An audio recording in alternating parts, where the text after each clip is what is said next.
And welcome everyone. We have Brendan with us, Mish, Tanya, Jamie, Kat and Bob. And as usually, I would like to extend an invitation for anyone to give us an introduction, and I will sincerely hope that Jamie will accept it.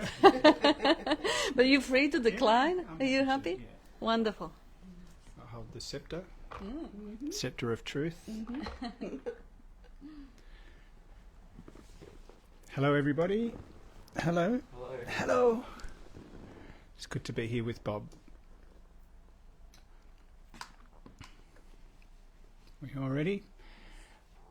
I thought today, I haven't got any spiel or nothing to teach or anything like that, but I thought it'd be good to have a look at some of my favourite pointers that have had a really sort of, big impact on my understanding of what we call non-duality, truth, the message, or whatever. And I guess if I go back in seeming time in my journey, one of the initial pointers that I'd come across was from a very little book called the Tao Te Ching. Tao Te Ching has an opening line, and the opening line is very simple. It says, "The Tao that can be spoken is not the eternal Tao." And yet Lao Tzu went on and wrote another 80 chapters. That's another story. But what that points to me is that this non-dual truth can only be pointed at. So we make attempts to describe it which are futile. We might use lots of different words. We can use the Tao, consciousness, awareness, God. They're all just concepts, and they are not the truth. Yet we use words because there's an impetus there, a desire to express and to share the message. So we use concepts as pointers to point towards the truth.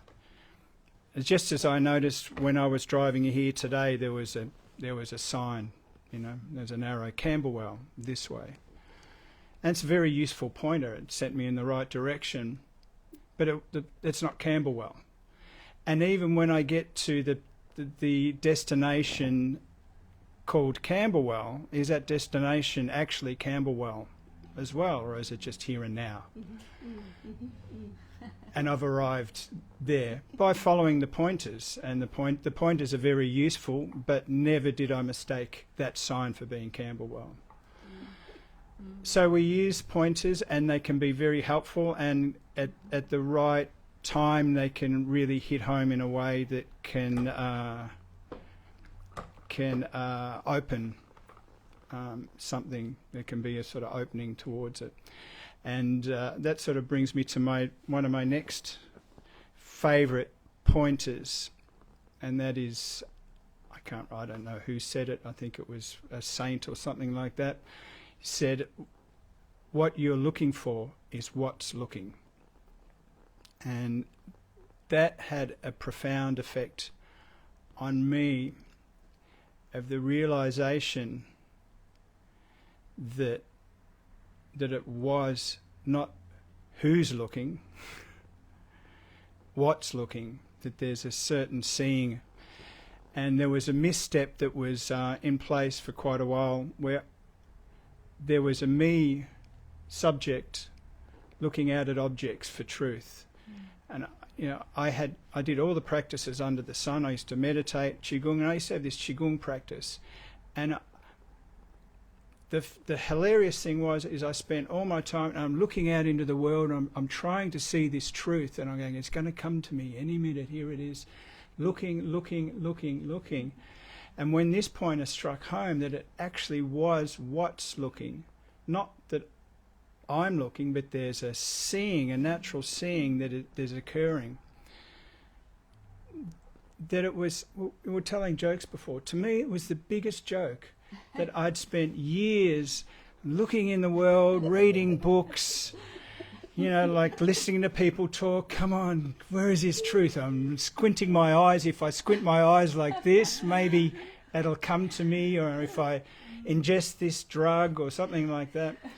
And then in the simple realization that I'd been stepping over that natural seeing, the natural presence that we all are, without a word of a lie, I laid on my bed sick, and how stupid, like, what a practical joke. That was the joke of all jokes, the funniest thing that I'd ever discovered in my life. And in that seeing, of course, the concepts come up again, and the seeing was then sort of again objectified, because what happens is often when this is first seeing, mind comes in again and begins to objectify this awareness.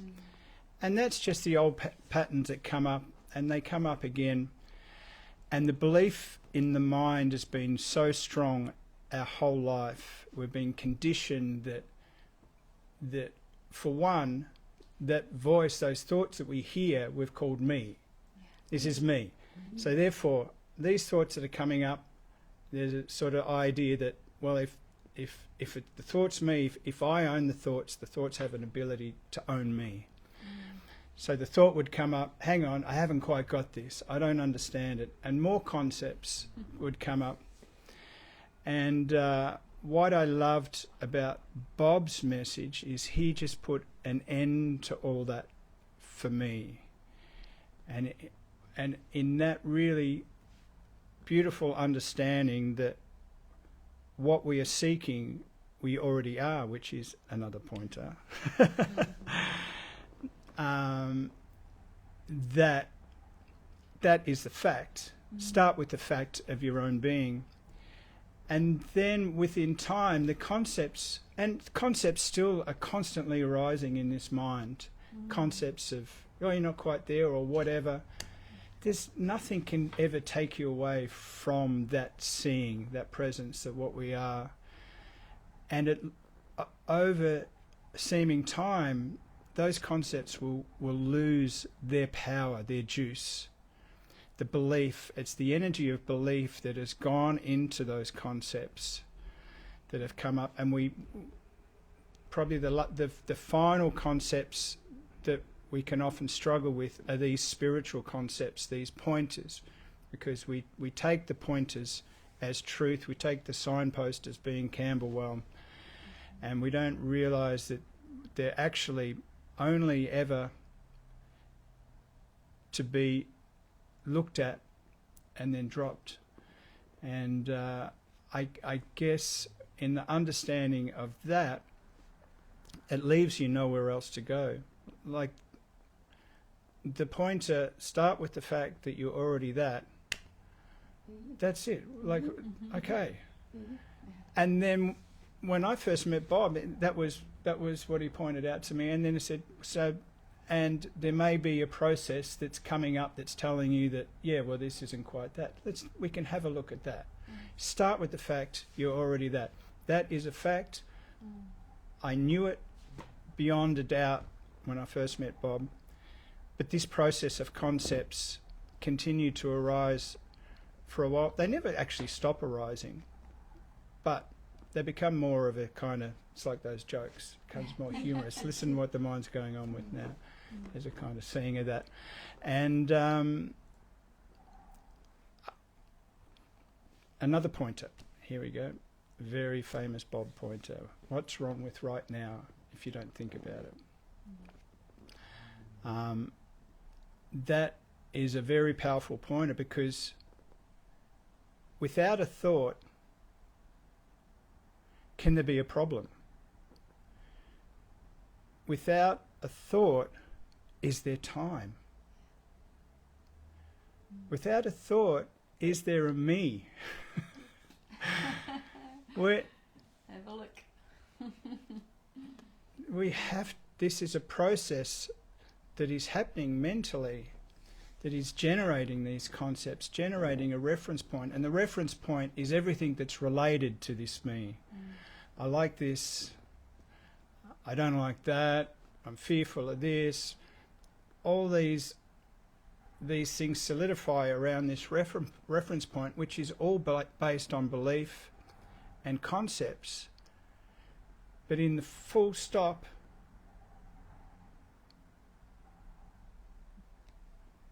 it's just this. There's a registering of cars going past. There's a feeling of coolness on my skin from the air conditioning. There's cat going, and it's all being registered effortlessly, just as it is, without a thought, without a need to label or alter, modify and correct anything. It's just happening. And that is the primal first joke, that this message is so friggin' simple that we just we just keep stepping over it, because what happens in that seeing of just this arises another concept. What's the first concept? But. Yeah. But this So much couldn't but. be like, it can't be this. And the mind comes back in and seemingly sort of pulls us out of that. And that's a natural thing for the mind to do, because it's been conditioned to divide the world up, to divide just this into bits, into me and you, this and that. Another concept, okay, another pointer which is beautiful is, and I don't know where these come from, they're just pointers that are stuck with me, is that the great way is not difficult for those who hold no preference. Now, in my understanding of this pointer, I think it's often slightly misunderstood, because there's the original translation was, the great way is not difficult for those who have no preferences. Now, we're all going to have preferences. You know, I want to be cool and comfortable. I prefer to be comfortable. I don't want to be sitting out in the heat. We have these preferences, and preferences naturally arise. But the fresh translation and the more correct translation is, those great way is not difficult for those who hold no preferences, which means, and there's a massive difference in that. It means preferences are going to arise. It's natural, but we're not attached to our preferences. It does, you know, if the preference is not met, there's not a, well, that's not right, it shouldn't be. There's just a natural flowing with what is, and we can. It's only the mind that seemingly comes in and brings us back to that reference point, which is not actually there, and judges it, modifies and corrects, wants to what is, and that causes the disturbance, the so-called disease in the mind, that this is not enough. This should be other than it is. This is not right. And that's all related to that reference point. I don't know, has anyone else got any favourite pointers that we can talk about? Yeah? Do you want to share one?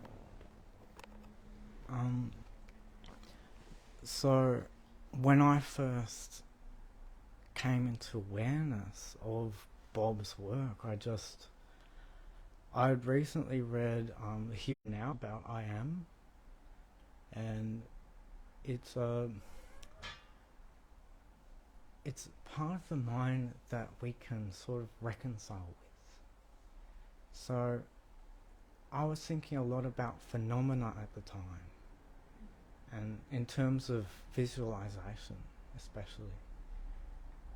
And I think, I don't know what it was, but as soon as I thought about Bob, I saw a pigeon in the yard that seemed to not be in a pattern anymore.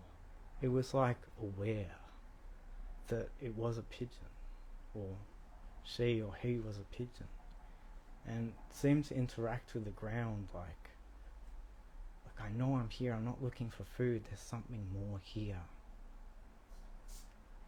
And I was looking at the pigeon, looked back at me, flew up onto the roof. So it's almost like an infinite sort of idea that we exist with every kind of animal here. now. Mhm. And I don't know, it's like a fascination to be in the present moment with people. It really is, because there's so much of our existence where there is, as a, I don't know, it's just like there's of no mind or something. And there's no fear in that, it's just like an automatic pattern that people have. And yeah, that's what I mean when I saw Bob's video about a phenomena. I was like, some people just seem to have a presence here when they're here, and we're left with their phenomena. And I can't express that any other way than there is a temple that's not too far away from here in reference to a saint. His name is Sai Baba. And I visited this temple and I found that the presence that I was left with was every day I seemed to see flowers, like on the ground that I can pick up. And he's honoured all the time with like garlands in a statue. And I just thought that's like a concept that I can't grasp in any other way than non-duality. Like someone exists here still, they have a presence even when their body is gone. So we don't die. We kind of come back to being born again every time we wake up. Every moment that we, yeah, as I said, like a baby, or you're crawling out of a bird's nest or something. Like you finally made it through here. Again, you don't have to fall; you can just fly. Beautiful. Can I add something to it? Or you, Tanya, wanted to say something? Oh, I just wanted to say that was Yeah, go beautiful. That was beautiful. And thank you for a really lovely, clear spiel. It was really enjoyable to listen to that. Yes. And now I'm going to say, but hang on a minute. I need my concepts so that I can understand what I am, what's going on. And then when I've got it, they can all drop away. How about that? I'm joking. This is so common, isn't it? Is the pushback. But but how can I know? I can't understand me if I don't have concepts. No, drop it all. Then, when you nothing sticks, you can talk about concepts and debate them all day long, and nothing touches, nothing sticks. Then you can, not before. Yeah. Yeah, they're fun. They're fun to play with. They're fun to play with, but like Bob says, leave your concepts at the door. With your shoes. With your shoes. But once the truth is seen, we have a lot of fun. Concepts are great. Yeah. Nothing wrong with concepts. Nothing wrong with the mind. The mind will take its natural place and just translate from that intelligence left as it is, and it's beautiful. And any thought can arise. Love it all. You're free of it. Love it yeah, all. love it all. Love it all. Just don't hold it. Yeah, and it's free to move on. Yeah. Just as the that I looked at, and it says a rainstorm never lasts all morning. The cloud comes over, it drops the rain, the wind blows it away, and it moves on.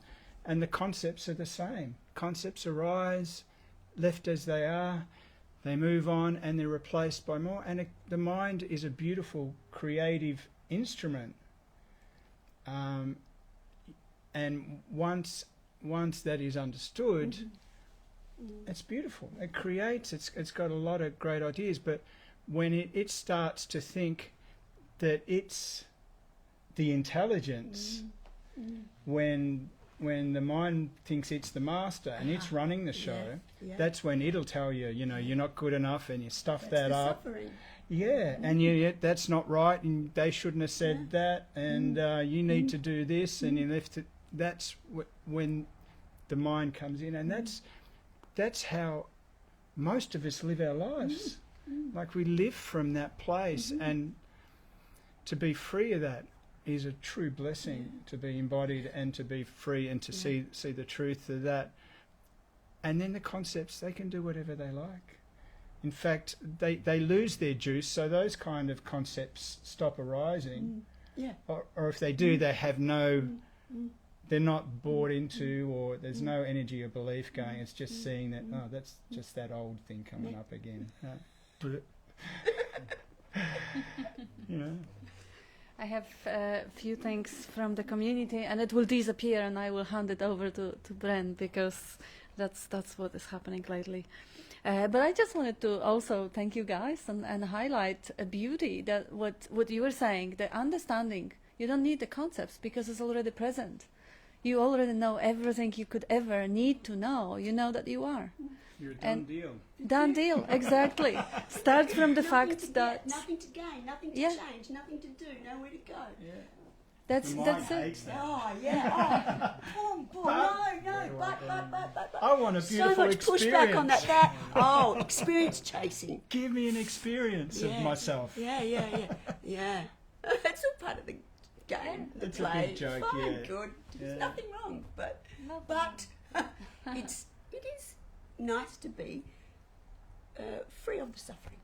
And mental it's suffering. also This is what what Mish was saying, you know, recognize the phenomena, recognize that all those concepts are passing phenomena.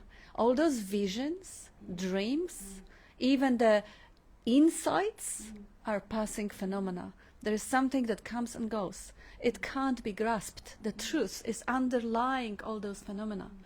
There is nothing in the phenomena that could ever grasp the essence of being, which is self-evident. It doesn't need to be grasped. It can show up in different dreams and visions and concepts of this people or that people or beliefs or whatever, in the whole play of chasing experiences and fantasizing about the now being different than it is and the future being better than is the now. All that phenomena are just part of life expressing itself. And then I'm just gonna say thank you for all those who send us good morning messages and hi messages. And Tazi says, "Looking good, Bob." And Vivek says hi to everyone. And all the doings, practices, seeking finally come to an end. And it is only now, just now. And Anthony says, when others don't accept the situation in life, still stings a bit. Yeah, well, but that's just, from the perspective of life, that is just what is happening.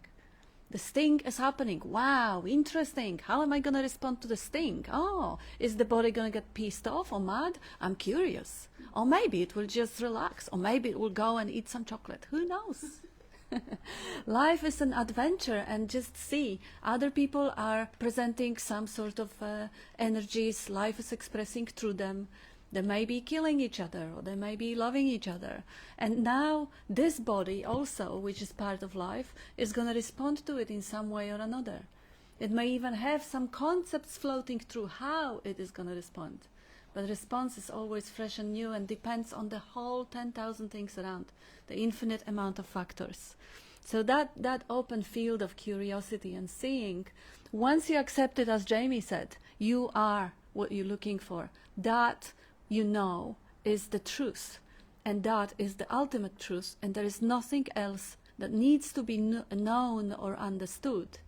Everything else, every other understanding is just blah, blah, conceptual theories, meaning-making, adding to that basic fact of pure existence, which is miraculous, which is not nothing. It's only nothing for the mind, it's taken for granted. But you don't really know that you are through the intellect. You know it beyond the intellect. Underlying the intellect is that first cause for which intellect is even possible. The plain knowing of existence is there before and prior to intellect and regardless of it. And we have, Deborah says, you have air conditioning, I have snow, -7. Yes, I got some videos from my motherland, from Poland this morning, with everything covered in this beautiful, beautiful white coat of snow. And David says, good morning from Singapore. Yeah, you enjoy your Singapore, guys, and Thailand. And Catherine says, love from SA with James. And Anthony says, all great intellectuals can't stand leaving their mind behind. Laughing out loud.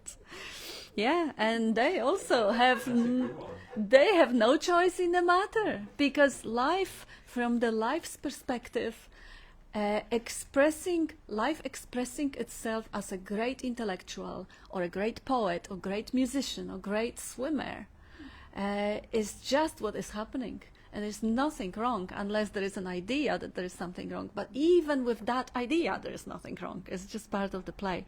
And Anika says, love to you all. Bob, you look good today. You look good, my darling. And Jenny is sending love. And Simone, much love from Melbourne. We will see you next week, hopefully. And Sol says, good morning, and some great clear pointers this morning.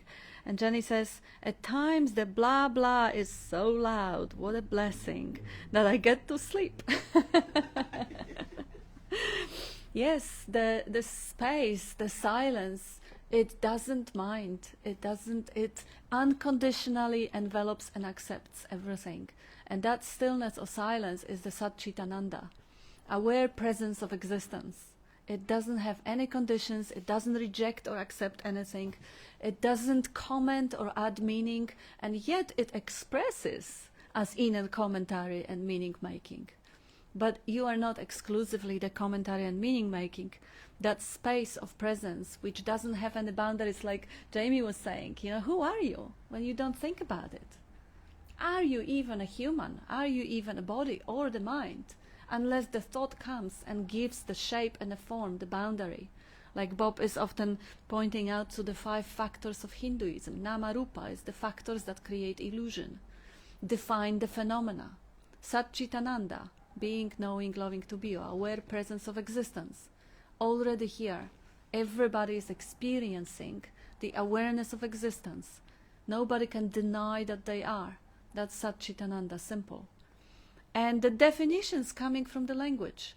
This is the bed, this is a chair, or this is a vision, or this is last night dream, or this is an insight. Those are phenomena, nama rupa, shapes and forms given by the mind, by that overlaying capacity of interpreting and naming. So recognizing the phenomena, enjoying the phenomena by all means, and not losing touch with the fact that they couldn't be there without that plain existence. And the beliefs and the religions is, map and the territory, or beliefs in particular diets or particular lives after happening or before. They all phenomena. They all are here only because you are, only because there is awareness of presence. No belief could be present without awareness of existence. And awareness of existence is undeniable right now. It is the base. Everything else happens because of that. And that's it for the online commentary. So, Mishta, do you want to say something? I did notice another one. Since thinking about Bob, I was collecting eggshells I found every now and again for the last year. So I had like a small one and a rather large eggshell. From the ground, it was just from walking, just have a walk every now and again. And I'm like, I know that people love to manifest wealth, happiness, success, whatever it is. I was only interested in manifesting a blue eggshell for like a few weeks. It was I wasn't going crazy. The next day I saw a smashed blue eggshell on the ground. So I was like, okay, so this is sort of working.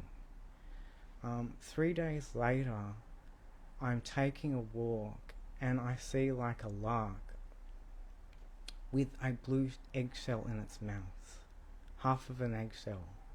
I'm like, I really want this eggshell. So I sort of chase it after the lark a little bit, and as soon as I did, it's like, I'm not letting go of this eggshell, this is my find. And I'm looking at it, and then it flies up onto the telephone pole, and I'm like, oh, okay. So I have to climb the telephone pole to get the eggshell. I'm like, I'm alright, I think I'll just keep walking.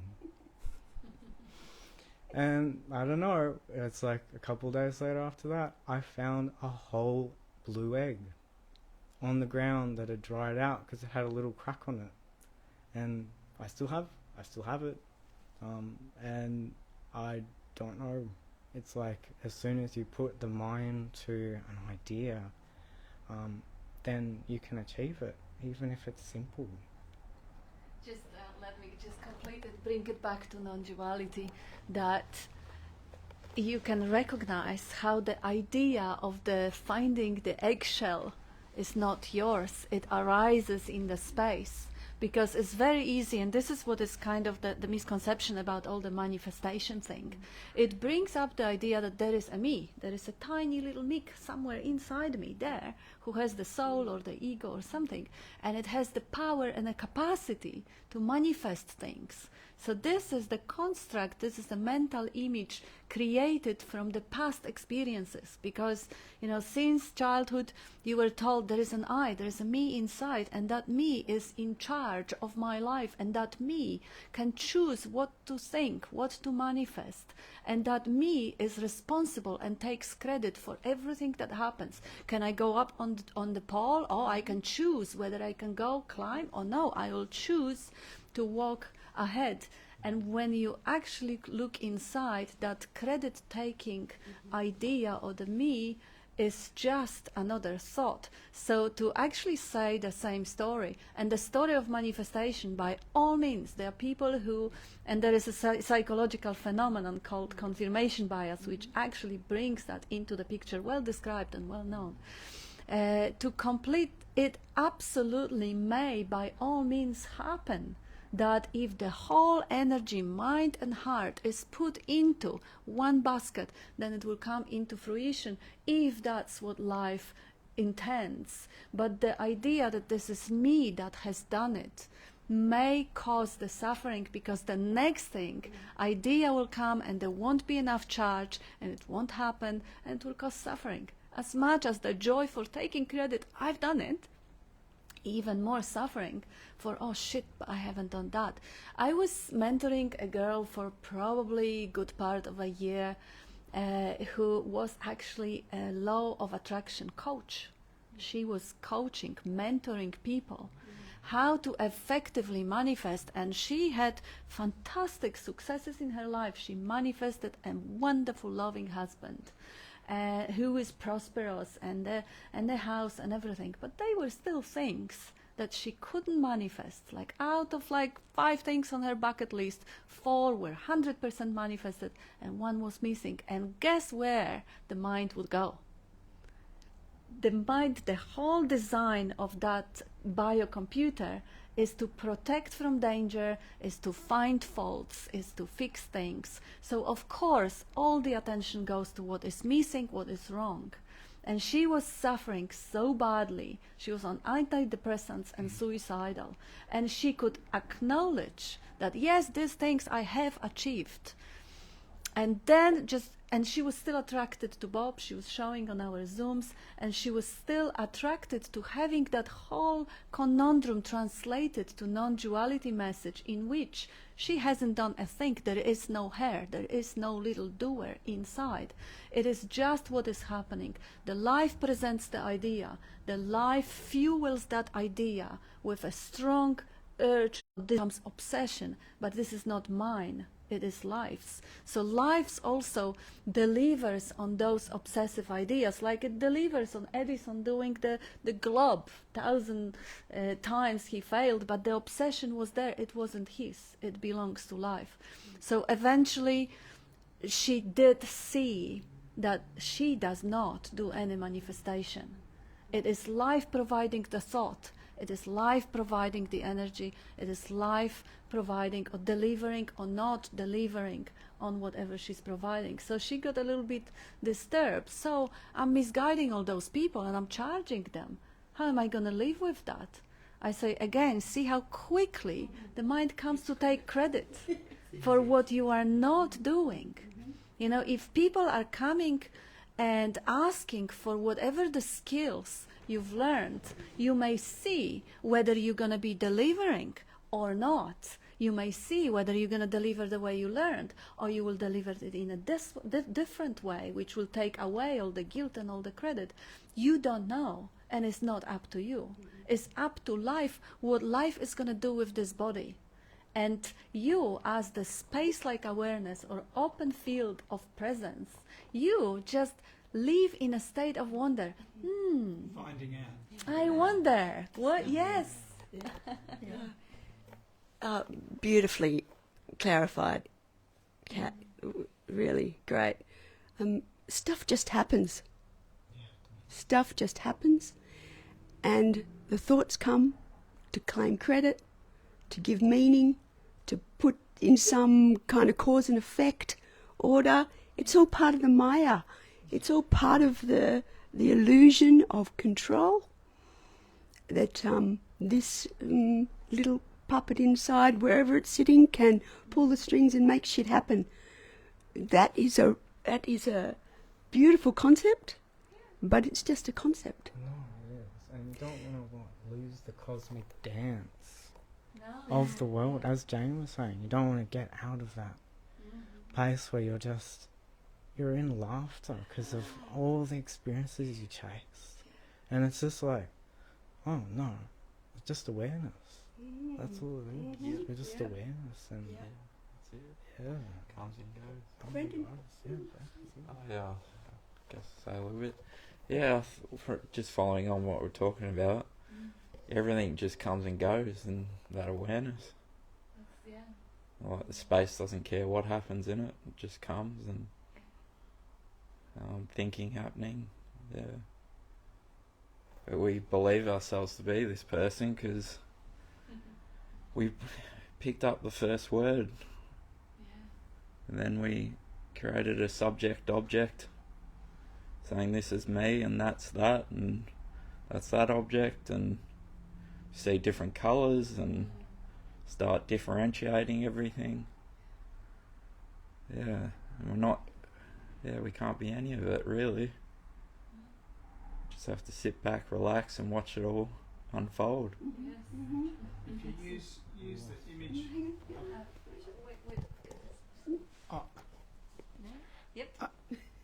The mirror's a perfect example. It doesn't reject any reflection.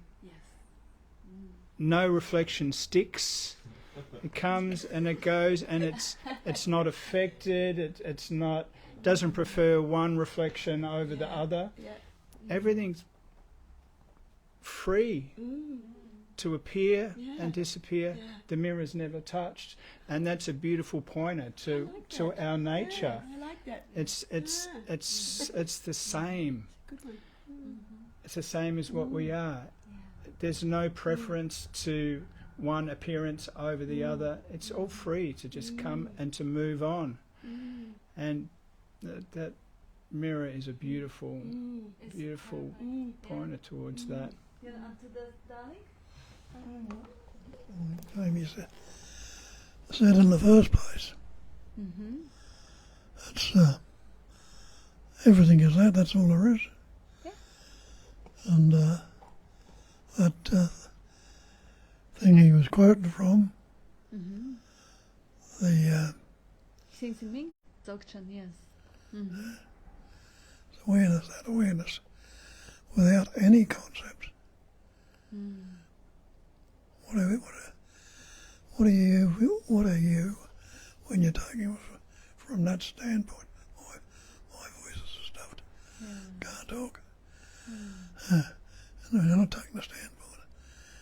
The great perfection is non-conceptual awareness. So any concepts you have, though they're appearing and will continue to be, they're not it. Not it, yeah. And the other way they put it in that what the Buddhists call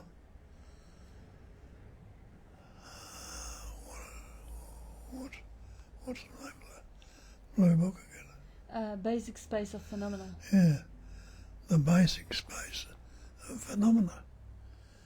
Now that means that all this manifestation is the content of space. Space is the base in which everything appears. There's nothing that could appear if it wasn't in that space. Or another way they put it is cognizing emptiness. Emptiness with the capacity of knowing or cognizing.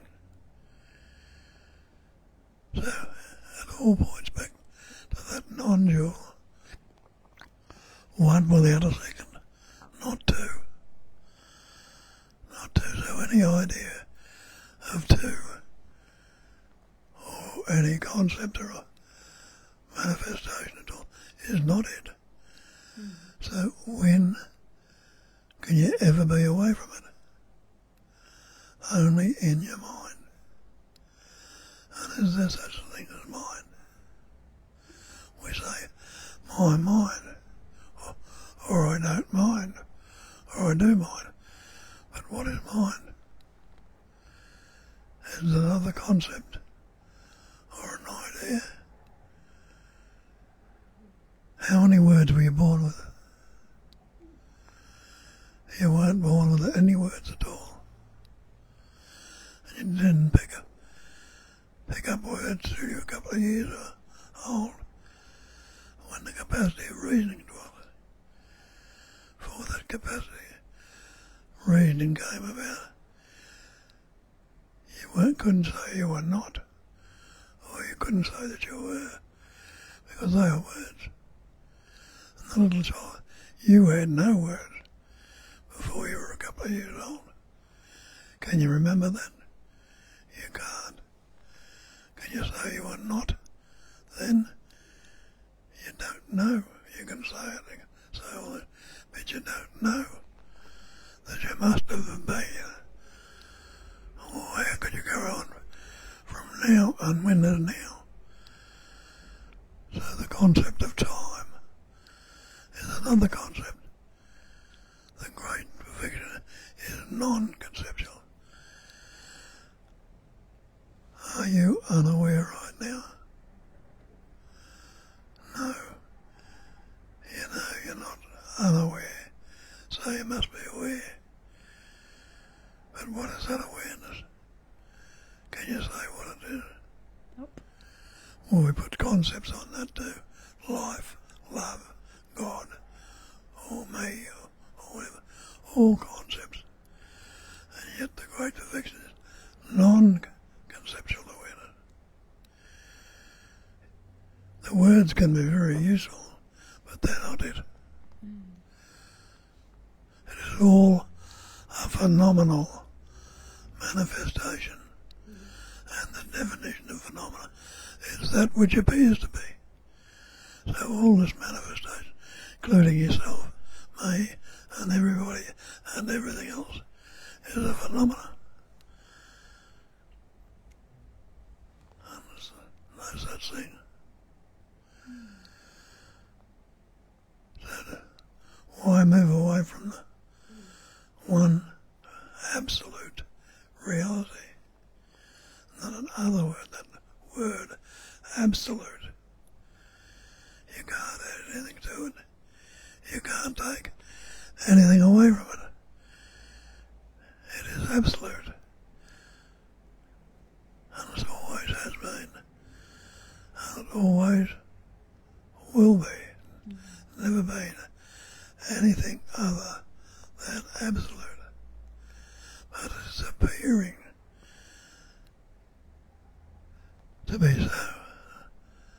they say the great reality or the absolute is a phenomenal manifestation. And the definition of phenomena is that which appears to be. All this manifestation is only appearing to be so. But it's real as it is, as no thing. Yet that no thing is everything. No separation. So who's seeking and what are you seeking? Who's not being? The very knowing is I am. That's all you can say about it. I am that. And this chair is that. The room is that. The tree is that. The space is that. There's nothing in this manifestation. It's not that. And you know it. Because it's, say, that is the clock. That is the floor. That is you. That is me. And that's all that known, that first off. But then we put the labels and names and forms on it, which discriminate. And the great perfection again is non-conceptual awareness. What are you without the concept? Tell me you're not. But you can put all sorts of labels on it, as I am this, I am that. But you cannot negate that I am that. If that wasn't there, who could or what could say it?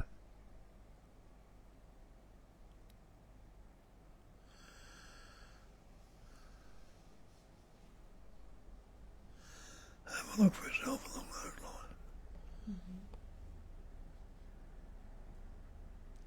That was beautiful, darling. You wanna give a look to our viewers? There are people there in the camera. Just have a look at the camera. Oh, yes, because I have quite a few thank you messages for your beautiful input. So clear, dear Bob, says Sally. A conceptual dream, says Simon. And Anthony says, and it is phenomenal to be here with you all.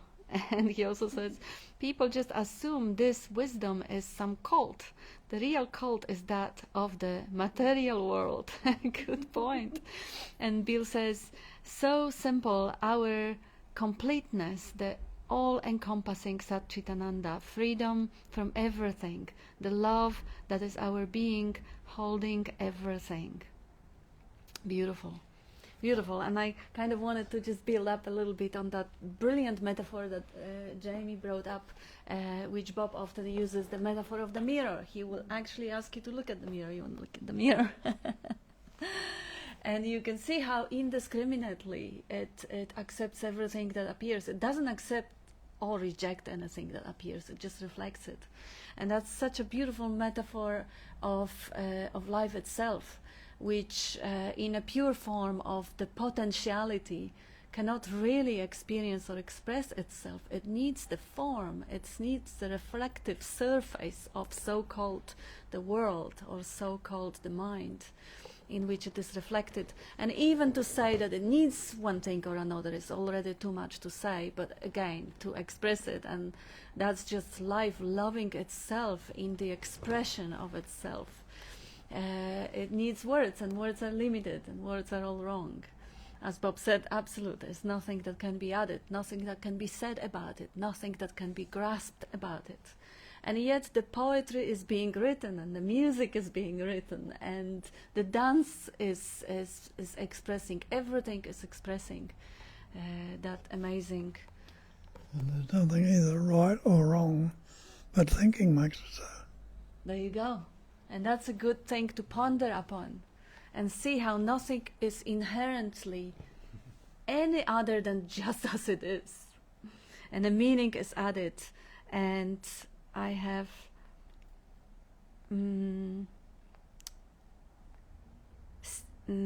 Bill says, emptiness, full of cognizing presence.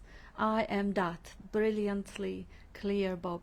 And American Julia says, you are love itself. If you were not love itself, how could you love anything? That's so beautiful. And Anika, yes? And if it's only one, who could be anything other than that? That's right. And who or what else could be anything other than love? And Anika says, beautiful pointers, Bob. Space is the base in which everything appears. Really tied in for me with the mirror metaphor. Thank you. Yeah. Beautiful.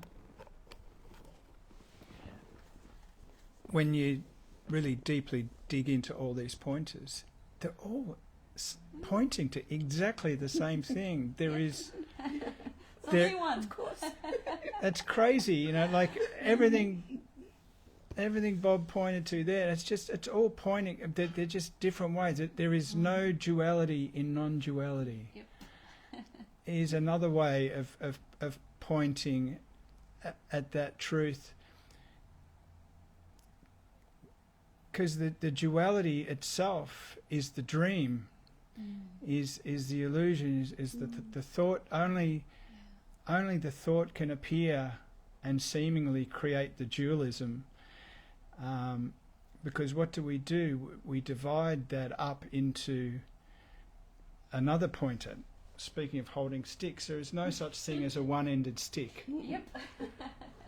And you know, we got the smooth end and we got the pointy end, and the mind comes in and goes, I just want the smooth end. I don't like that pointy end.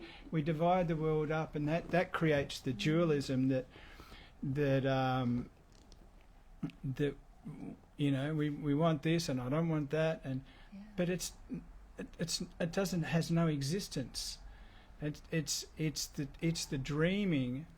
And there was a book once written, I think it was called Awakening to the Dream. Yes. And the awakening is to that dream of dualism that is so-called appearing on the reality, seemingly dividing it up and creating the disease. And when it's seen that is a dream, it keeps appearing. Let's go on with some more pointers. So the blue ocean, you know, we investigate. We go down and have a look and go, no, it's clear water, you know. So if someone asks you to go down and get you a bucket of blue water, you're not going to go there, are you? It's like, you know, but you'll stand back and you admire the beautiful blue sea or the blue sky. The blue sky is the same. You can go up in an aeroplane and you never reach the blueness. There's no blueness, it's an appearance. But we still admire the blue sky, we admire the blue sea. We still play with concepts, and we have our preferences and stories we love to tell, like as human beings, as beings. That's another label we put on ourselves, the human beings. But we love our stories. And the stories that continue to arise, and you can play with stories and we can enjoy the stories. But when you define yourself as a story, because what do you do when you ask someone, who are you? We go into a story. Well, I'm Jamie and I'm a musician and I've done this, and we go into a whole story. And that's the duality. And when you're defined by the story, that's where the seeming problem comes in. But if the story is it's part of the dance of the intelligence, Express it. It's but beautiful. not believe it. Yeah. I'm Jamie, I'm a musician, it's great. That's what's happening. That's what's happening. That's what's appearing. But am I limited to that? Are we limited to our story? No. You're free of that. That story would have no substance at all if it wasn't for that natural intelligence that is the base of it all, which the thoughts, the stories, the feelings, the emotions, and it's a beautiful play, and you can laugh and dance and have a great time because that's the expression. It is the intelligence is expressing as everything, and it's just a beautiful show. It's great. Wow. Revel in it. So good. Brendan, do you want to say something before? Yeah, sure. Yeah, I guess just following on, like we differentiate everything. Like, it is useful, but we do, like, if we didn't have eyesight, like, all throughout our life, and then we suddenly, like, we knew what a cup felt like when we didn't have eyesight, and then we suddenly got our eyesight back.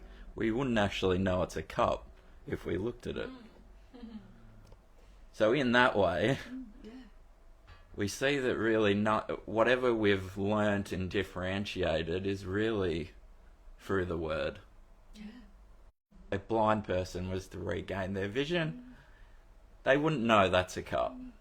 They would know what it feels like, but the senses make everything feel so real because we have sight, hearing, and everything else. But Bob wants to say something. Yes, we gotta prioritize. As you said, everything is made by the Word. How many words were you born with? There you go. Yep. I tell you in the Bible, in the beginning was the Word. The Word was with God. The Word was God. That's all that God is. Another word we picked up along the way. All things were made by Him, by the Word. And is there anything in this manifestation we haven't got a word on? And there was nothing made that was made without the Word. So it's all based on this language, word. And the Word's not the thing. You can't drink the word water. The word water is not blue. Water is not. Jamie pointed out. Yep. So it's all based on the Word. And the Word is not the thing. Word is not the thing. Your example of the blind Yeah. person reminded me of article I read about this fellow, I think he's from Mexico originally, who was born profoundly deaf Right. Yeah. and never learnt sign language. His parents were hearing, and he had a real trouble integrating into society. Could do basic things, but had no idea what was going on. Yeah. And would walk around mouthing, opening and shutting his mouth to fit in, right? Because his observation was that that's what others did, right? And one day, this linguist, this lady, came or was made aware of his situation, and she described how he was, sort of profoundly isolated, etc., etc. And she put a lot of effort in, and she documented the case, and she taught him to language. And this fellow just opened up his whole world. But there were two things that she could not teach him, which he refused. He was an extremely clever fellow, managing to understand what was going on, still being profoundly deaf. Two things that he thought she was crazy when she tried to teach him. One was the concept of time, and the other was the concept of idea or concept. From his experience and point of view, that was nuts. Fair enough, right? Fair enough. Who had better grasp of truth? Yep. The teacher or the student? Like to both of them. I'm gonna just include the online community. Yes, that's the beauty, to actually see how life is teaching itself, is playing with itself, showing itself whatever it needs to see. I want to pop a little closer in the picture. And Tazi says, nice spiel, Bob. All pointers are pointing at non-conceptual awareness. Oopsie, now the rest of the pointing will be on Brendan because, again, Facebook just deprived me. But yes, again, thank you, Bob. Thank you for your contribution. It's always precious, not for granted. And you want to see if there is anything else to include, or? Yeah. I'm just trying to find it. Oh, Do you sorry. mind having a look? Oh yeah, right. I'll get it. Okay. Yeah. Yeah, I like Bob's point that you can't drink the word water. Like, that's just so. Nothing is what it seems. Yeah. I love that. And it ties in so nicely with Jamie's. Give her a mic because I think we're on the same. Ties in so nicely with Jamie's example of the sign to Camberwell. Yeah. It's just so well expressed. I thought it was really good. Yeah, a little expansion on the, the word is not the thing, but a really Exactly. good example. So great meeting. And also, Yeah. oh yeah. I mean, thank you, Bob, and everyone for like an infinite understanding to know what words could capture for only like a second. And then they're gone. There's so many words that we bring into life only to have that reflect back at us. And then we see people and presence of people. And yeah. Did you want me to do it, Carol, or did you want to No, do you can. Okay. If there is anyone to include, please. Thank you. it? So, Bill says emptiness full of cognizing presence. I am that.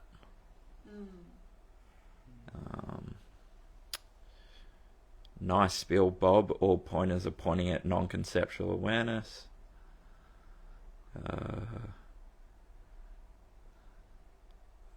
What else is there? Anthony. People just assume this wisdom is some cult. The real cult is that of the material world. Okay, I can just maybe before the new comments come, just put Bob in the picture for a little bit. And I would just build up a little bit on what Jamie was saying about the blueness, that oopsie.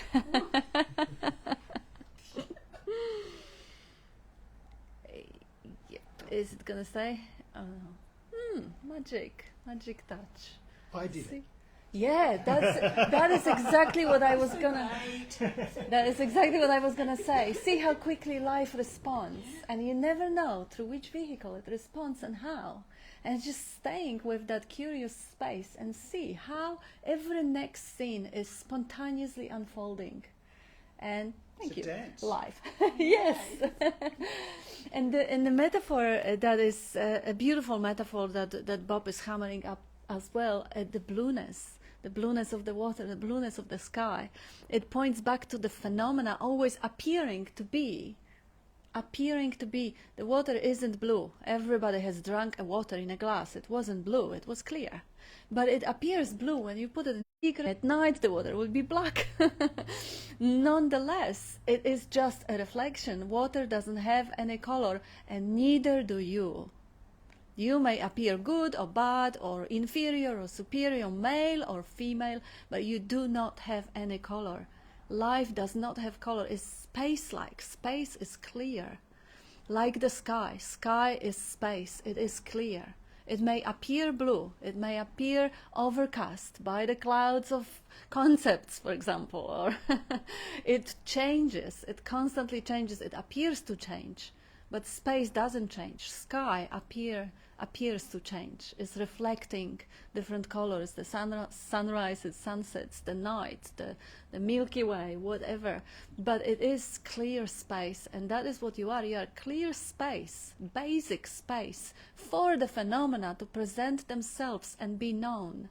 The cognizing emptiness, the emptiness with the capacity to see the phenomena as they are arising, whether the phenomena is the next feeling arising in a gut, or it is the next urge arising as a desire or as rejection or as resistance. That is the phenomena arising. It hasn't been here 5 minutes ago. It's not going to be here in 100 years when the body is dead.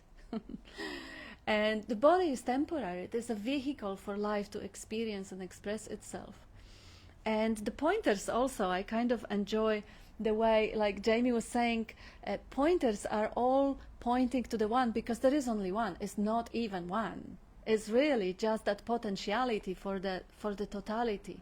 It's neither zero, because it's not a nothing, but it's no thing. It's no form. It's emptiness appearing as a shape and form, appearing as a form. But it doesn't really have any solidity, because it's not eternal. And because it's made of vibration. So that oneness, which we call oneness in absence of other words, Bob often brings the definition of one without the other, but it isn't even one. It is the zero with the potentiality of everything, or no thing with the potentiality of expressing us as everything. So that is what you are. And in thatness, everything, that everything, seeming everything, fleeting everything, impermanent everything, arises. It is cognized, because the space that you are has the capacity to cognize. And it cognizes, it can't deny, it doesn't cognize its own existence as an object, obviously, but it can't deny its own existence. No one can do that. Self-shining. Self-shining. Self-shining, ever fresh presence awareness, Yeah. just like the sun. We put it back. We had a little glimpse of Bob, and I'll put it back in the place.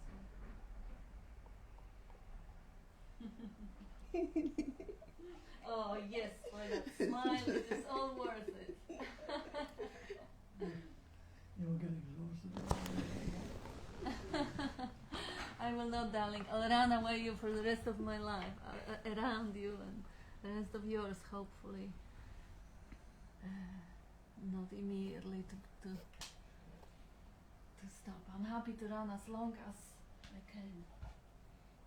All right.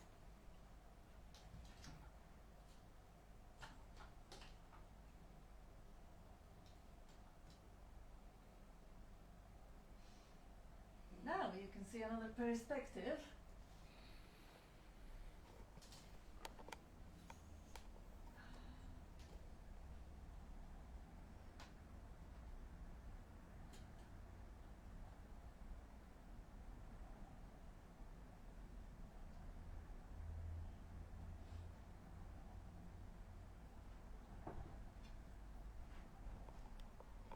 And Simone says, love that dimples, Bob. Oh yes, give us a little glimpse more of that. She's going to give you a finger in a minute. I know. Here, do you want to sit here again, Kat? Yeah. It is a great privilege and great joy to share Bob and Bob's message with the world. And this is not my privilege, it is life doing it. But I do have to confess, I occasionally get blamed by people who believe that Bob is longing to see them and I'm standing in the way. That's unfortunately not the case. Bob gets everything that he ever wishes for and wants. And sometimes people say, well, it is important for me to see him and sit with him and gaze at him and get his energy, drain his life forces and take it for myself. And unfortunately, at this stage, Bob is saying mostly no to those type of requests, and it has to be respected. Well, don't make it your concept. No, I'm responding to those requests. I ask every time the request comes, either for the video conversation or the message from people who know Bob for a long time. Every time I ask him, would you see that person? Would you see the other person? Until I get told off more and more often now that just leave me alone. I'll tell you when I get better. So yes, we are very, very grateful for every public appearance and every contribution. And unfortunately, yes, the expectations have to. We have to prioritize what are Bob's wants and needs at this stage. And energy in the group of non-dual pointing is the energy that is prolific, and it builds up and it gives him a little bit, invigorates him, as you can tell. But energy of some old friend sitting and gazing or holding his hand or expecting a response or asking questions, that's draining. That's not the same quality energy. So, And we're still subtly dividing the world up, as in Bob has something yes. that he can, that I need that pattern. That's it. Life will express, and life will take you where you need to go, if this is to be seen. Yes. And we are all that, and even in a room like this, that there's a kind of building of energy that's it's not. Obviously, Bob is the catalyst, and he has always been the catalyst for these meetings and to bring us together to do this. But the energy is bigger than all of us individually, and that will continue to express. You know, Bob's not going anywhere. No. Where can he go? Where can he go? That's the truth. And that energy, that life force, will continue to express and continue to play out. And if this is to be seen, it'll be seen. You can't. There's no one there that can force it. It's just. But there's also, you know, that another pointer that I like is that your head's in the tiger's mouth. That's it. If you've been somehow exposed to this message, then it's a done deal. Yeah. Because 99% of the so-called people in this world have absolutely no interest in this message at all. So if life has brought you to the point where you're open and to these pointers, and there's a natural interest there, then your head's in the tiger's mouth. That's a done deal. Yeah. Don't worry about having to meet. Yeah. No. Or The worshipping the gonna add messenger something. thing. Yeah. Yes. No? No? Oh, sorry, I misunderstood. Yeah. Yeah. You're right. But I mean, Trust life. Life's got you covered. Yeah. Right. So relax, chill. Just chill. It's brought you this far. Correct. And you think you did it. That's the Yeah. problem. You think you brought you this far. Yeah. Yeah. Nah. No. And nah. It just happened. And yeah. Look, as you were saying, you know, you can't. Yeah. Just chill, because what else? There's no one there to do anything. Take a look, as Bob says. There's the invitation. Or the little man or the little lady pulling the strings. Is there a point, a reference point? Is there a boundary? Is there even an inside and an outside? What is your actual experience? No. The truth. What is, you can't find those. It's empty. It's empty. It is empty. Everything else, all this is an illusion. Yeah. It's just been illusion all this time. And there is, 99% of people may not be interested. And yet, when you look, you see it everywhere. Yeah. Well, Why wouldn't you? Because it's in We're all everything. looking for something. We're all looking, and some of us seek it in material experiences, and because the attainment of experience gives many of us a taste of that freedom. So we attribute that freedom that we feel to the experiences that we attain in life. So therefore we keep chasing, realizing that it's our natural state all along. And if I could use one concept to describe this understanding, I would describe it purely in one word: relaxation. Yes. You're off the hook. That's it. That is I'm off the hook. I can stop with all the chasing and the experience Relax. seeking. Relax. Just a relaxation. I think a translation, one of the translations for the term nirvana is to exhale, to breathe out. Because what do? We want to hold on to life. We breathe in and we're like, give me this, give me, It's, Yeah, that's it. and it can only be expressed by negation that there's nothing wrong anymore. There's nothing wrong. For there to be a problem, we've got to go back into the concepts. But when the belief goes out of the concepts, even the concepts of something is wrong is not a problem. That's right. It's just the You're- phenomenon. That's pure freedom. You're free to be. And the appearance will play out whatever the appearance is going to dance. It'll do its dance. And just a relaxation, and just nothing's wrong. That's freedom. Yeah. That's freedom. Yeah. I think Brent has some community.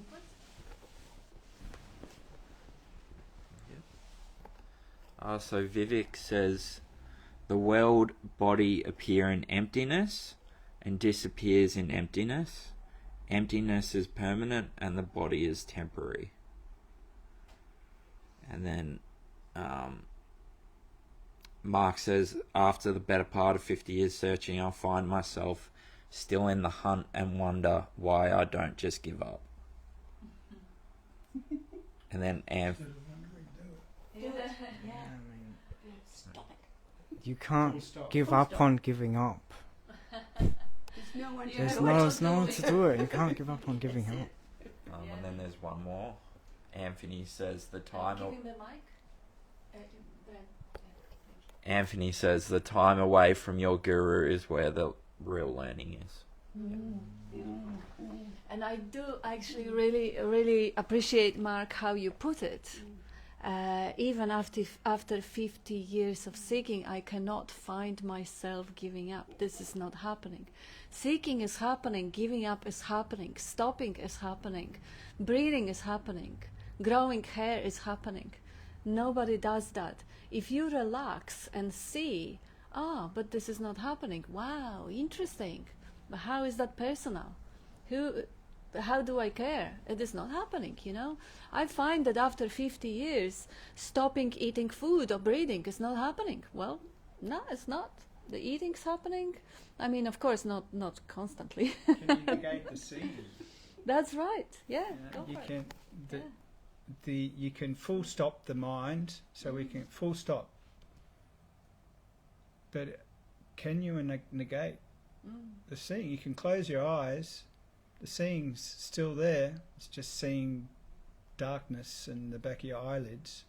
But the seeing, the hearing, the tasting, the touching, the vibration through the body can't be negated. The seeing can't be negated. The awareness, what we are, that reality, is, they say, reality is that which doesn't change. What is that that changes? The mind, the body, constantly changing.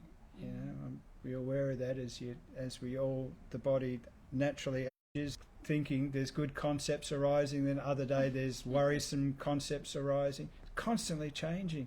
The manifestation, nothing's staying the same. You know, drive through Melbourne now, I don't recognise it anymore. It's from when I was a kid. It's like another city. Everything's constantly moving and changing. But that background, like the reflection, like the mirror itself, not the reflection. The reflection in the mirror is constantly changing, but the mirror is always fully empty. It's empty, but it's full, and that's our nature. Is that too? And I always remember Bob, and it stuck with him. He's like, take your stand as that. You've seen it, you've had the glimpses, you've had tastes of it. Take your stand. That is, it's not an attainment. That is your nature, the natural state of what we are. That's who we are.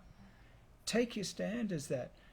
Even if the old patterns keep playing out, the different emotions and feelings are coming through the body, it can't. How can it pull you back in? It can't.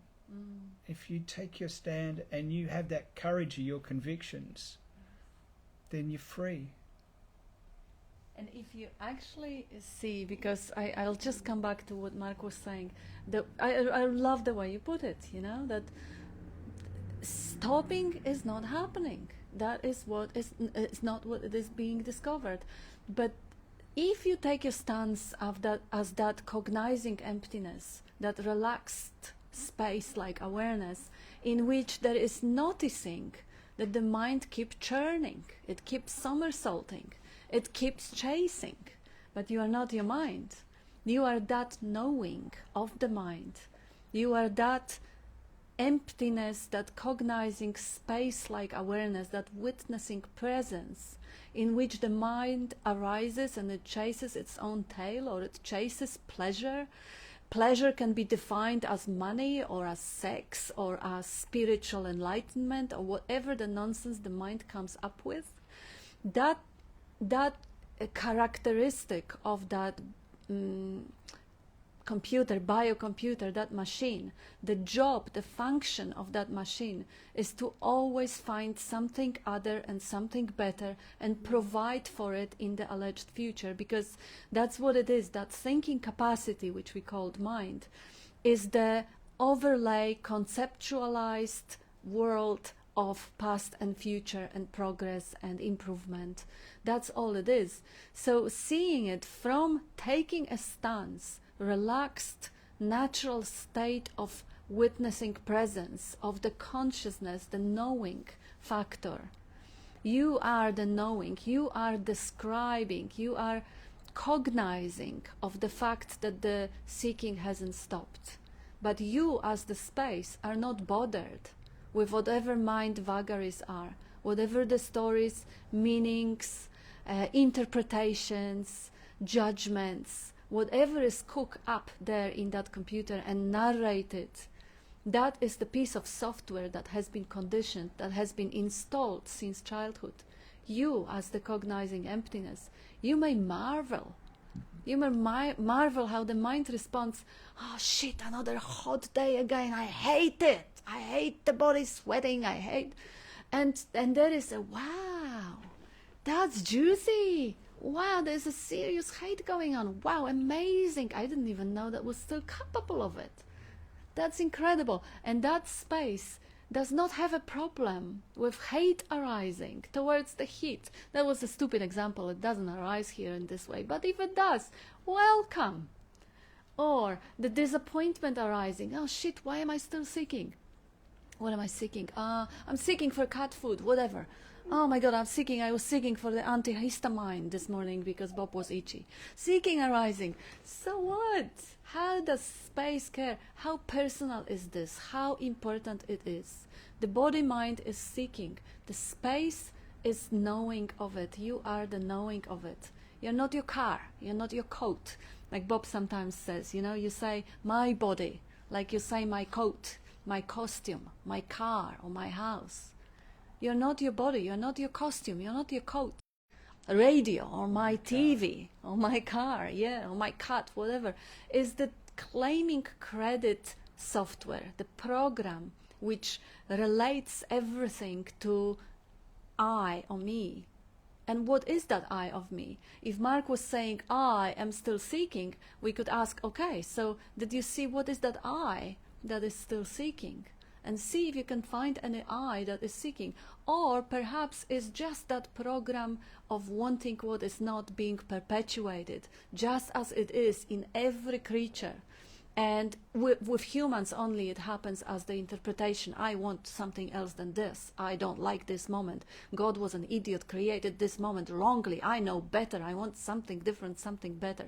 Animals don't have the narrative. But they are still seeking for shelter. They are still seeking for food, for mate, whatever the nature moves them. But there is no narrative saying that this is me, this is I got it wrong, or I haven't got it. I need to find it in the future. Like Jimmy was saying Jamie, sorry, was saying in the spiel. See if there is a future. If you don't think about it. See if there is one really happening in the cognizing emptiness, in this immediacy that is the only reality that can ever be lived through and experienced. Is the future in which you get enlightened. Bob also says the mind is time, isn't Yes. it? Because it can only operate in the pairs of opposites and in time. Because you can only remember, the mind is either remembering the past Yes. or imagining the future. Yes, That's it. yes. This reality, the mind can't exist. No, Mm-mm. no. It has to go back, it has to use Imagination. imagination, and time is imagination. Correct. Full stop. Where does that leave you? Right now. That's where it leaves you, right now. Yeah. And there's no you. Bob wants to say, Bob wants to. Nothing can trouble you except in your own imagination. That's right. Yeah. Imagine Image creating in. mental images. Yeah, image in. Yeah. And even describing this moment as it is, if I describe the names and the genders and everything, this is what happens. This is from memory. This is already a processing going on. The moment, immediate moment is ever fresh. So you couldn't have possibly labeled it because you labeled it a second ago. Yeah. That's what you say. We try to grasp it with a concept, and we fail. Yeah. But still, concepts are and it's fun. It's fun. It's fun. It needs to be pointed at. But the reality is full stop. Yeah. I remember watching a recording of one of these sessions once. I think it was Peter said, summed it up, as soon as we open our mouths, we're fucked. Yeah. I thought that is because the word is so limiting Yeah. in the description, but it is so so enticing to want to go into that story. But my thought, I'm having doubts, or my thoughts are telling me otherwise. First thing, there's a couple of things going on. First is that if you really look and pay attention, first of all, they just appear, and there's really only the listening. You're listening or hearing those thoughts. And second is, who's listening? What's listening? What's listening? Who's there? You can't find an individual entity. There's just as Kat described, there's just the discovering of it, the experiencing, the cognising emptiness. And what are thoughts? Can you grasp them? Are they material? Are they solid? Where are they? That's it. They're gone. And when you try and recall, when you think you're thinking of a thought you had, you're actually having a new thought. You're not having it. It's just coming. It's, and that is an inaccurate, imperfect, imagined memory of something that seemingly happened. I kind of have a question because I'm not sure about it. With time, is it for distance? Is that why it's there? Is it like trying to make sense of distance, or I'm not sure. A bit confused with time. Well, Jamie, take the mic. we are Yeah, if just you can like clarify. aspect of time, aren't we? So as an No, aspect of is time, imagination. there is If you no. stop thinking, it doesn't exist. Yeah, but that's what I mean. There's no agenda of time when we get into an aspect of time. We don't have to place ourselves. Time doesn't have aspects. No, there's nothing to hold on to with that. Yeah. But what Bren is asking, I think Jamie had an answer. Why would time even be invented, or what for? Time is just a measurement. It's like we have a ruler, and we can use it but does an inch exist? It's just a tool that the mind uses, because the pattern is constantly changing. Yeah. So it's a useful concept to understand the changing phenomenon. But what we do is we take the concept to be the real, that there actually is Yeah. time. That's where I was. So we're locked in and go, and we start worrying about the past and the future that don't have no existence. So it's just a useful measurement, like a ruler, or we have a watch. Yeah. So it's a useful concept, but it's not the But reality. it's still in that differentiation, isn't it? Yeah. It's still in the land of concept. It's in the mind, in the Yeah. concept. It has no standalone validity. Anything that's relative has no standalone validity. There's only one thing, and it is no thing, and it is all of that, and that is presence awareness. Time is relative. It's a measurement of A to B, like distance is a measurement of A to B. Einstein nailed it a long time ago. It's relative. Inseparable from space. And let me just bring the life's perspective, because human you want to say something? When does now begin? When does now begin? Yeah, now. And when does it end? Now. So it's beginningless and endless. Beginningless and That's endless, the yeah. definition of eternity. That Yeah. which has no beginning and no end.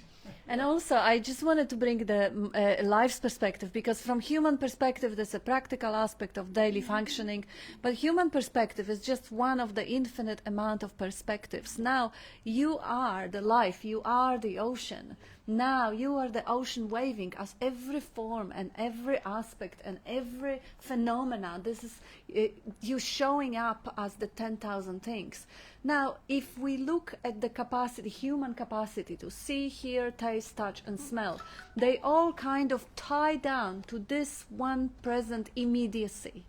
But now we look at the capacity for thinking and suddenly see how life gets an expansion in the creativity of life, because every thought is another universe.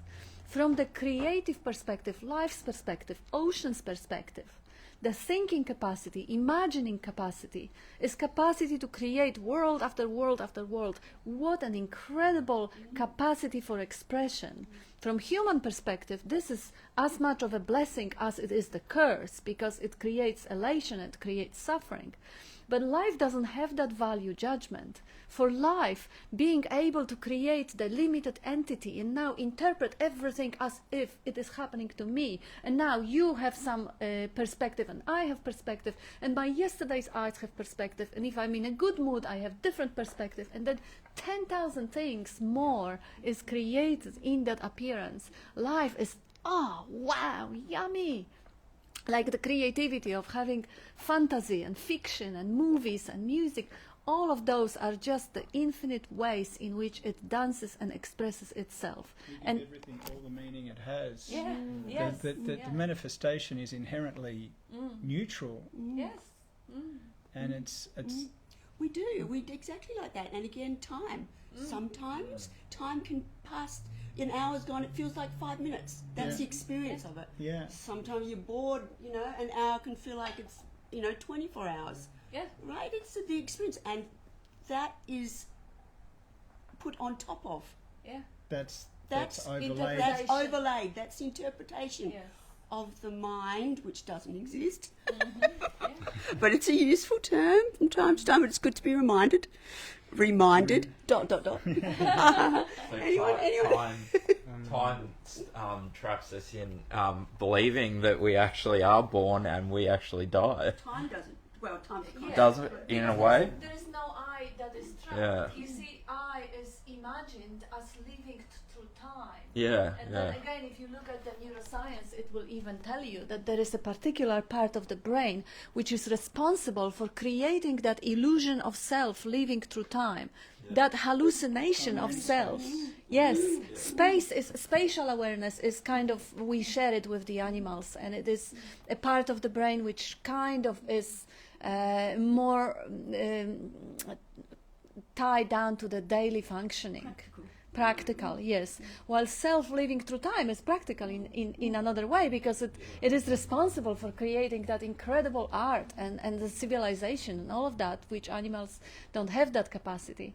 But it is imagined. So now if there is an I that everything is related to and it is hallucinated, now of course the time is natural consequence of that. Although as Tanya was saying earlier, the guy who was born deaf would refuse to accept that, would refuse to, because a certain part of the brain that is responsible for conceptualization is disabled in that situation. And also people who experience some other disruptions like psychedelics or stroke in a left part of the brain responsible for that hallucination, they would not conceive that life would be just a constant amazement of this present unfolding. And in a way, from life's perspective, that is a disability. Life cannot dream as freely. I mean, it will dream still, but it cannot relate and interpret so many other dreams. Like, you can see how many versions of your own story you can tell. Like, you can conceive of 100 versions of story of me every day, every moment, depending on everything. While in that immediacy, it's just what's happening as it is. We've It can't- mistaken the map for the territory. We're chewing on the menu rather than Signed to Camberwell. Yeah, exactly. Because, and as Kat said, it's a natural functioning, and that idea of a self travelling through time is a useful concept as we move through life. But we take the map to be the reality. Our brain just. 12 o'clock. Oh yeah, you have Is that another. better or? Yeah, we finish it. Just Oh, wrap it okay. up. Just read the last one. Bill said nothing can trouble you but your own imagination. Well, when you see this for yourself, the natural state of peace and eternal well-being is recognized, seen and felt as your own being and feeling. Yeah, that's beautiful. And we have access to having infinite awareness. You don't have to limit yourself in any construct We don't of have time. infinite awareness. Yeah. Yeah, but if we are aware Yeah. and we have that in the inside of our mind, and even that's an illusion when you're not getting caught up in Maya, and you can meditate to the point of breath where you can sort of realize the mind in clarity. That's when you know that we are here now with people. Do you know that you are? Yeah, I am. That's Do, it. do you have to meditate for that? Stop. Yeah. Do you know that's that it. you Full are? That's stop. it. Full Leave stop. it. Drop Yeah. everything You else. just drop That's Yeah. it. Yeah, there is, yeah. Unfortunately, in the way Bob presents the message, there is no action that is required from the individual to perform in order to become aware of what they have. They have nothing. Space has everything, and it is everything, and it doesn't really need to do anything. Full stop. That was beautiful. That is actually a wonderful, wonderful way to say thank you to everyone and to wrap it up. And thank you, Bob. Thank you. Yes. Full stop. And full stop again. Yeah.